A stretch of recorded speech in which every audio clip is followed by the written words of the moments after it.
If you've ever wondered why you feel disconnected from yourself, from your partner, or others you love, you're not alone. Have you ever wondered why it's so hard to feel deeply connected? What if the problem isn't that something's wrong with you? What if you simply become disconnected from your body?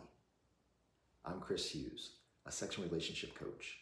I help men, women, and couples reconnect with themselves, their bodies, and each other so they can experience deeper connection and intimacy, not just understand it intellectually. Maybe some of these feel familiar. You think constantly, but rarely feel at peace. Your shoulders, your jaw, your stomach always seem tight, and relaxing feels almost impossible. You feel lonely even around other people. Once identified by your career or family role, you quietly wonder, who am I now?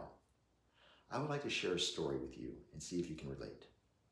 Imagine a couple in their early 50s. They've built a good life together. Their children are grown or nearly grown. They've worked hard, paid their bills, supported each other through careers, aging parents, and countless responsibilities. From the outside, everything looks fine. But somewhere along the way, they stopped really connecting. Their conversations revolve around schedules, finances, and what's for dinner. Physical intimacy becomes less frequent. Sometimes it's absent altogether. When it does happen, it feels routine instead of deeply connecting.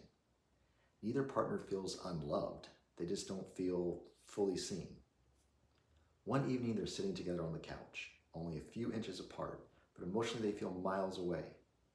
Neither knows how they got there. The truth is, they didn't wake up one morning disconnected from each other. They slowly became disconnected from themselves. And when we lose touch with ourselves, it's only a matter of time before we begin losing touch with each other. When we lose touch with our bodies, our emotions, our needs and desires, our nervous systems, it becomes incredibly difficult to share those parts of ourselves with someone else.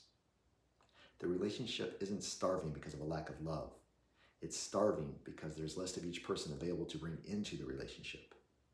If this story or these experiences feel familiar, I want you to know something. There is nothing wrong with you.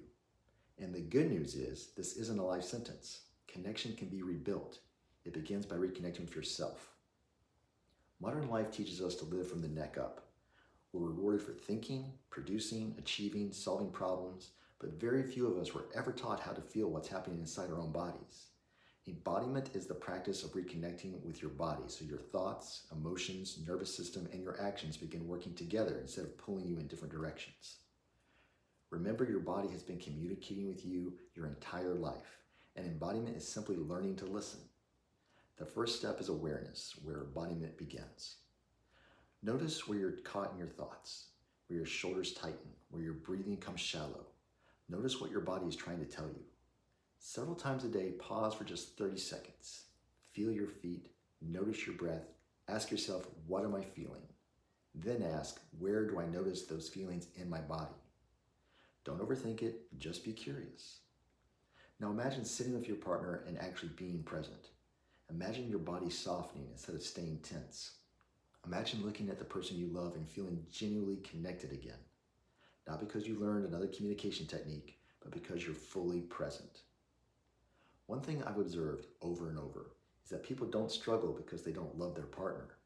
They struggle because stress, life, and years of putting everyone else first has pulled them away from themselves.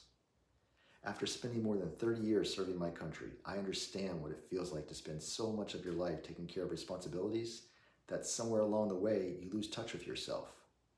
That's one of the reasons this work matters so much to me. If something in this video resonated with you, I want you to know change is possible. You don't have to figure this out on your own.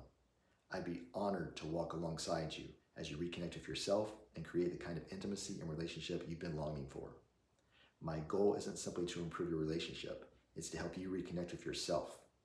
Because when you bring your whole self into a relationship, intimacy naturally deepens. As I said before, the relationship isn't starving because of a lack of love. It's starving because there's less of each person available to bring into it. My work as a sexual relationship coach is helping you become fully present again for yourself and for the people you love. A final thought. The relationship you have with yourself shapes the relationship you have with everyone you love. And while the journey of reconnecting with yourself can only begin with you, you don't have to take that journey alone. I'd like to help.